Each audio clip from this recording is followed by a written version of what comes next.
Alright, I'm gonna try to blow this up in the microwave. Alright.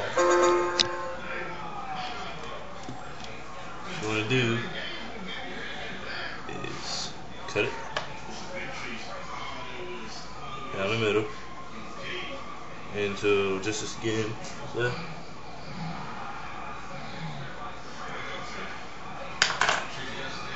Like this.